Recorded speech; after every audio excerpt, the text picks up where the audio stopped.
Welcome to the final episode of the Excel Enthusiast series, part of the Digitized Summer Sessions. My name is Niall and I've had an incredible week with everyone here. Thank you so much for joining us. I know that I've had a great week and I hope that you all have too. Judging by the response that we're getting on Twitter, Facebook, YouTube, all the comments that are coming in, everybody's feeling the love. So thank you so much for joining us. We know that, like we said, we've had a great time and we really do hope to see you on our future series and future videos as well. But we've still got an episode to get through today. So today we're going to be having a look at inserting images and inserting pictures to our Excel workbooks. This one's a nice and easy one. It should be pretty simple for you. So yeah, let's jump straight in onto the big screen. I'll see you there. Okay, so here we are on our Excel workbook. You'll notice that I have a big picture. This is the big thumbnail that we have for the Excel enthusiasts. It's really simple to move the pictures around. Then all you do is you click and drag it around and you can make it smaller or make it bigger if you need to, and you can also stretch it out if you need to, but I'm really not a fan of stretched out images, so I'm just going to hit Control Z. I would recommend that if you are ever needing to make a picture bigger or smaller, do it by the corners just so that you keep that ratio. So there is our first image for the Excel enthusiasts. To add in an image, it's actually really simple and really easy. All you do is you go up to Insert and then go to Pictures. Now we've got three different options. We can insert from device, so that's once downloaded onto your computer, and that's how I got the Excel Enthusiast thumbnail on there. We've also got the stock images, okay, and we have Bing Pictures as well. So what's great to know about the stock images and Bing Pictures is that they are going to both be marked with a Creative Commons license, so it's kind of like being copyright free, so you can do whatever you need to with those images. So you know you're not going to get in trouble. So let's go to stock images first. We've got tons of stock images in here for you to play around with. I particularly enjoy using the cutout people because they've got they've gotten rid of the background. They've got a transparent background, so you can put them doing funny things and have people kind of all together. For this example though, we're going to use images, and I'm just going to find a nice image that I found in here. So let's put in this one here. I think this is quite a nice colour. You can insert two at once. I'm just going to go to this one, hit insert, and there we have our very first image that has been added in. Okay, so let's add in our image from Bing Pictures. So up at the top we're going to go to Pictures and we're going to go down to Bing Pictures. Here we have a ton of different kind of themes for you to have a wee look at. I'm going to go for balloons. That's a nice fun one.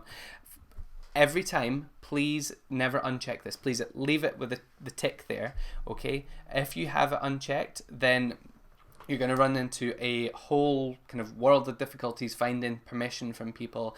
You might never even get in contact with the person who owns that image. So just leave Creative Commons on, and then you're never going to have any difficulties there. You know it's going to be kind of like copyright free. So we've got loads of balloon images in here to add in, but I'm kind of wanting to stick to this kind of greeny blue theme that we've got going on for this one. So we're going to come over to Filter. And this is where I can select different options. So do I want a big image? Do I want a photograph or a line drawing? Do I want transparent backgrounds? Do I want it to be a square? Do I want it to be wide, like this video we're watching? Or do I want it to be tall, like when you're watching videos on a phone? Or do I want it to be a certain color? So this is where I can choose the colors that I want. I want it to be kind of mostly green. So there we go, we can add in our green balloons. I like this one here. So let's go Insert, and There we go. We have our green balloon in there that we can adjust and kind of make that a wee bit smaller to fit in. Now it's great that it's got the attribution as well there. So this photo is licensed under Creative Commons, so you can move that underneath just to make sure that you are kept safe. Okay, so what do I want you to do? Well, I would love it if you could go back through some of our previous sheets and add in images for different things that we've been looking at. So for this one, your work here, all I've done is I've just kind of replicated what I think answers might have been like, and I would like to insert a new column, so that's the up and down cells to the left. So I'm just going to go to insert column, okay, and now we can start putting our pictures in here. Okay, so I could put in a picture of a car, picture of someone walking, picture on somebody on a bike, a scooter, skateboard, other, you can have whatever you want in there. And I just want you to fill all of your sheets with different images that work for what we've been working on. So again, we've got our data there. Let's pull that over to the left. We'll insert a column, and I want you to find pictures of packed lunches, school lunches, home lunches, these kind of things. Just put your pictures in. Make your make your workbook just that little bit more accessible. Add in the images, just kind of help the eye and make it look a wee bit nicer. So we've got loads of different things that you can add it to. You could add in addition, maybe some sums in there, pictures of sums, different question, maybe you could put question mark images. For this one you could put, I don't know, it's up to you. I'm not going to tell you what to do. It's absolutely up to you what you put in for this one, your multiplication table, and maybe some Scotland flags, and maybe some people in here. You could use the cutout people for these people here. Okay, so all I want you to do is add in some images to the sheets that you have been working on. Okay, thank you for taking part this morning. I will see you in just 10 minutes once you have completed that work. On you go.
Incredible work, everyone. Well done. You've all clearly been working so hard, and I know that I've had a great time, so hopefully you have too. Thank you so much for joining in this week. I honestly, the amount of comments and people saying that they've loved the series has been fantastic. Hopefully now you've all got a beginner's grasp on how to use Excel workbooks, and you are now all Excel enthusiasts. Thank you again so much for joining us. We do have other videos coming out next week. We've got the Microsoft main stage. You have to join us for that. It's going to be incredible. Creating your own fantasy music festival throughout the week. There's going to be 5 episodes, same as the minis, with tasks for you to complete. So I'm really looking forward to seeing you there. Thank you so much for joining us for our Digitized Summer Sessions. That's the whole project that's going on just now. We've got loads of different sessions going out. So teacher, keep your eye out for all the different things that might interest you. And students, please do join in again and join in other sessions. We really hope that you have enjoyed this one, and we hope to see you again soon. My name is Niall. It's been a pleasure working with you this week, and I hope that you stay safe, and I'll see you again soon. Cheers. Bye.